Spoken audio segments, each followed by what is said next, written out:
Olá, começando mais um Falando de Saúde. O entrevistado de hoje será o Dr. Fernando Dias. Ele que é urologista e estará aqui nos dando dicas bem legais para cuidar tanto da saúde do homem quanto da mulher. Olá, Dr. Fernando. Olá, Cláudia, tudo bem? Tudo bem. Joia. Isso mesmo, né, doutor? O urologista, ele cuida tanto da saúde do homem quanto da mulher, né? De ambos, né? Perfeito, Cláudia. Então, a urologia é uma especialidade bem ampla, né? Ele abrange todas as doenças do trato urinário e genital e acaba, assim, atendendo homens e mulheres, crianças, adultos e idosos. Então, acaba tendo uma gama bem grande de pacientes, porque qualquer doença do trato urinário, que entra também em cálculos renais, incontinência urinária, infecções urinárias, as mulheres também podem ser acometidas e podem precisar de um atendimento urológico. Doutor Fernando, o doutor também é mestre em medicina, é isso?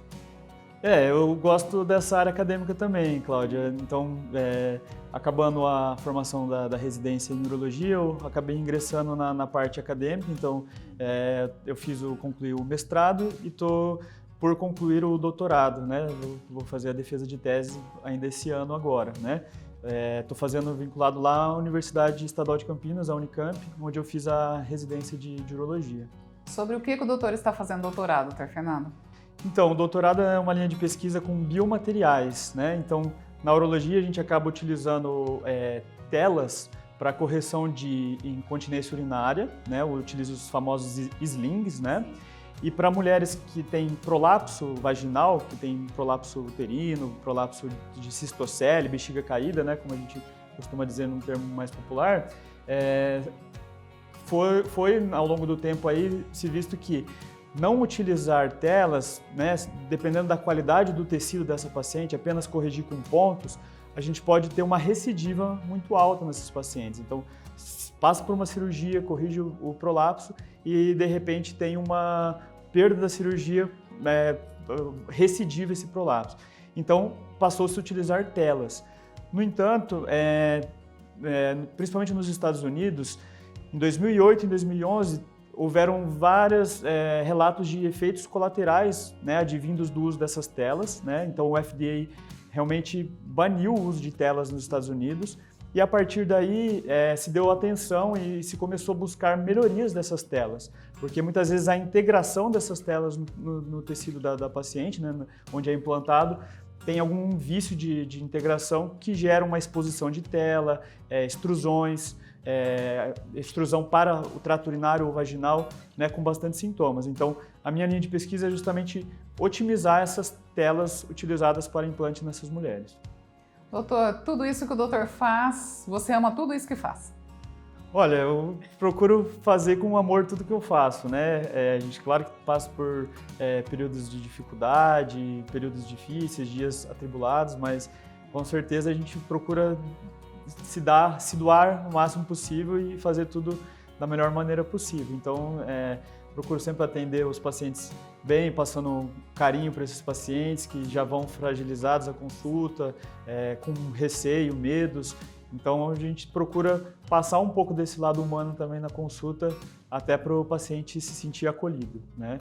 Doutor, essa entrevista, o doutor vai dar algumas dicas para o paciente sobre o que mesmo? Então, eu acho um tema interessante também para a gente comentar dentro da urologia, é a infertilidade masculina, que muito se fala, né, quando se tem um casal infértil ou tentando ter filhos e que não está conseguindo, da mulher, né? A mulher acaba muitas vezes indo ao médico, procurando avaliação e levando essa culpa, sendo que muitas vezes, né, existe um fator masculino envolvido nessa questão de fertilidade, né? Se a gente for pegar estatisticamente, na verdade, cerca de 1/3 dos casos de infertilidade vamos dizer, culpa, né, por algum fator só feminino, isolado. 1/3 é culpa do fator masculino, isolado, e mais 1/3, ambos têm, então, a parcela. Então, se a gente for ver, metade na prática. Então, não faz sentido a mulher ser investigada por uma causa de infertilidade e deixar o homem sem essa investigação, né? Então, A gente fala muito no casal infértil que essa investigação deve ser conjunta. Da mesma maneira que a mulher deve procurar o seu ginecologista para avaliar se está tendo tudo bem no seu ciclo menstrual, né, na sua ovulação, o homem também tem que ir ao urologista para avaliar se essa fertilidade está ok, certo? No caso, essa consulta, o doutor recebe o casal juntos? Então, é muito comum vir o casal, né? A gente acaba tendo uma avaliação nessa consulta para o homem, né? Mas a mulher contribui com informações, a gente tem que saber também como que é o histórico de fertilidade dessa mulher para enquadrar um tratamento para o casal, né? Então, falar em fertilidade é com certeza falar desse binômio homem-mulher aí do casal, certo? Quando o doutor recebe o casal, faz o tratamento, há um índice grande aí que eles conseguem ter filhos? Então, a gente sabe que existem diversas causas de infertilidade e até muitos casais que não conseguem ter filhos que a gente não tem uma causa conhecida, são as causas idiopáticas que a gente chama, né? Então, essa taxa de sucesso vai depender muito de qual é a causa da infertilidade desses pacientes. A principal doença que pode cursar com infertilidade no caso dos homens é a chamada varicocele, que é uma dilatação das veias que drenam o sangue que volta do testículo. Então, existe uma dilatação dessas veias e, com isso, um aumento de temperatura no local que prejudica a espermatogênese, né, a formação dos espermatozoides. E esse é um exemplo, né, de uma das principais causas e que é reversível. Então, é uma causa de infertilidade reversível, que após uma cirurgia a gente pode conseguir um sucesso aí expressivo e possibilitar aí uma melhora nos níveis de espermatozoide desses pacientes, né? Essa cirurgia da varicocele, ela demora em média quanto tempo, doutor Fernando? Varia um pouco também conforme a quantidade de veias, né, tudo, mas é uma cirurgia minuciosa que a gente faz com uma magnificação de imagem, com microscopia para aumento dessa imagem, em que deve ser feita a ligadura, ou seja, a amarração de todas essas veias dilatadas e preservando a artéria, que é fundamental para a irrigação desse testículo. Então, é uma cirurgia bem delicada, que exige um preparo técnico, um treinamento, né, para isso, e que demora em torno de 2 horas, 1h30, 2 horas. Né? É feito geralmente com aquela raquianestesia, né? Podendo ser feito também uma sedação para o paciente ter um conforto, né, nessa cirurgia, não ficar acordado. E geralmente tem um dia de internação, no dia seguinte vai para casa. Por não ter uma incisão muscular ou de aponeurose, ela não é uma cirurgia que geralmente o paciente tem muita dor no pós-operatório. Em geral, a recuperação é tranquila. Após o paciente ter realizado a cirurgia, dali quanto tempo que ele já pode tentar engravidar a esposa, digamos assim? Então, na verdade, após a cirurgia tem que ter um período de abstinência sexual sem ter relações, mas é um período curto, aí, em torno de 1 semana. Após a cirurgia, são feitos exames de espermogramas, que é o exame que avalia a qualidade do esperma para avaliar a melhora. E esse exame é feito primeiro após 3 meses da cirurgia, podendo a melhora acontecer às vezes um pouco mais tarde, às vezes após 6 meses de cirurgia ou até 1 ano de cirurgia ainda pode ter uma melhora progressiva. Mas é interessante que às vezes a gente se surpreende com casos de pacientes que fazem a cirurgia e às vezes antes do primeiro exame tem um teste positivo de gravidez, então voltam muito contentes aí com essa possibilidade aí de conseguir, né, a paternidade antes mesmo até do exame realizado. Eu observo que quando o casal ele faz um planejamento para ter filhos, a mulher ela vai já no ginecologista, faz exames, o homem ele meio que foge, né? Então, no caso certo seria que o homem também procurasse o urologista, né, doutor? Eu acho que cada vez mais, né, essa tendência do homem procurar um médico tem ajudado nisso. Então, não é tão infrequente hoje em dia eu atender jovens homens que estão com intenção de engravidar e às vezes procuram já por ter alguns amigos que tiveram problemas para engravidar ou familiares que tiveram algum problema, então procuram a gente com uma certa antecedência já para avaliar essa fertilidade. Então a gente tem visto isso como uma tendência. Não é obrigatório, né, essa avaliação prévia a ter qualquer problema, mas à medida que o casal está tentando, então a gente considera infertilidade, né, um casal que está tentando a gestação há mais de um ano e que não conseguiu, né? Então, a partir de um ano de tentativa, né, sem nenhum outro método contraceptivo, não houve a gestação, estaria indicado a procura a um profissional, no caso a mulher ir ao ginecologista com especialização nessa parte de reprodução, ou a um urologista que faça essa investigação da fertilidade masculina. Doutor, aquele paciente que ele tem uma idade um pouco mais avançada, digamos assim, e ele quer ser pai, isso acaba também dificultando? Muito se fala do relógio feminino, né, para a fertilidade. Então as mulheres aí até se sentem, né, poxa, né, por que com nós tem esse relógio, eu não posso me dar, né, o prazer de ter filhos quando eu quiser, né? Então, realmente, nesse ponto da natureza mesmo, da ovulação, tudo, a gente sabe que a mulher tem uma interferência muito maior do fator idade, né?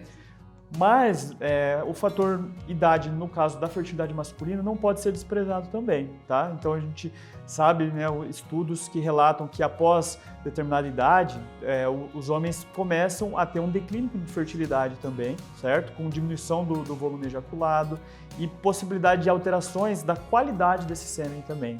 Então não só as mulheres têm essas alterações na morfologia do óvulo, mas também os homens, nos seus gametas, no caso do espermatozoide, podem ter alguma alteração com o passar dos anos também. Doutor Fernando, no caso da vasectomia, há uma possibilidade de mudar isso para que o homem, tipo, se ele tiver um relacionamento, ele possa ter filhos? Sim, então assim, uma pergunta bastante realizada pelos pacientes é se após a vasectomia houver um arrependimento, né, o que pode ser feito. Então, existem dois caminhos, né, após esse arrependimento. Esse paciente pode optar por uma cirurgia de reversão de vasectomia, né? Então, enquanto na vasectomia é desligado o ducto que leva os espermatozoides para exteriorizar, na reversão é feita um religamento, como se diz, né?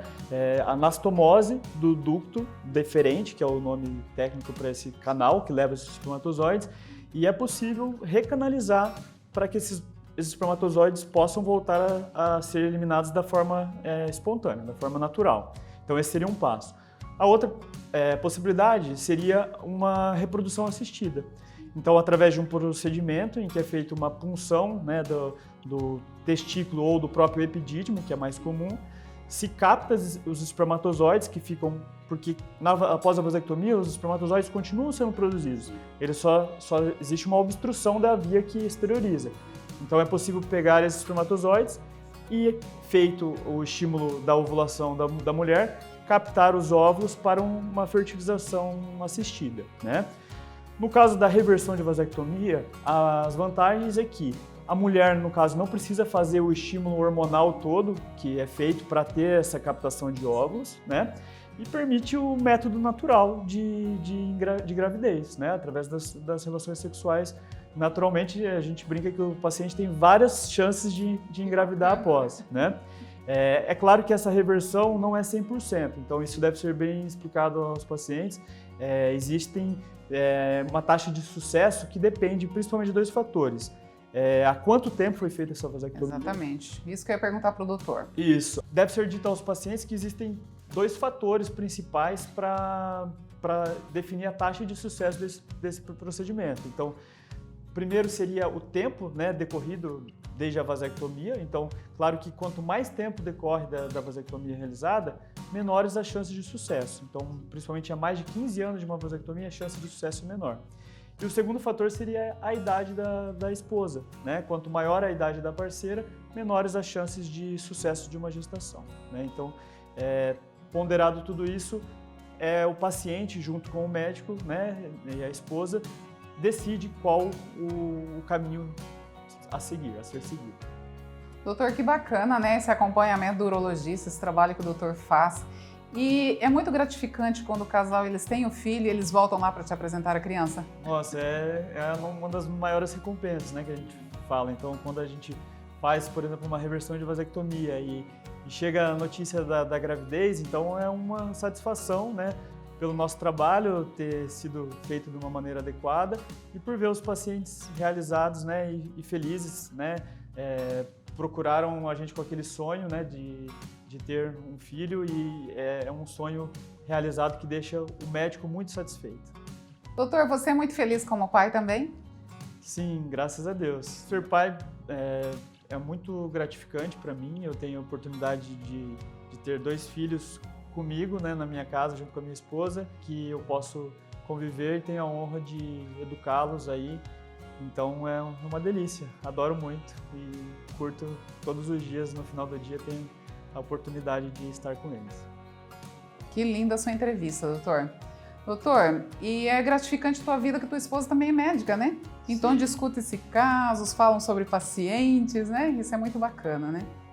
Lá em casa tem então a esposa, né, a Aretusa, que é otorrino, e é até interessante que a gente acabou se conhecendo na própria faculdade, então é um namoro longo aí que a gente teve durante a faculdade e acabou, né, concretizando aí depois e construindo nossa família juntos. Então é bom porque ela entende também o lado profissional bem, então é bem bacana aí o relacionamento tanto profissional quanto pessoal. Sim.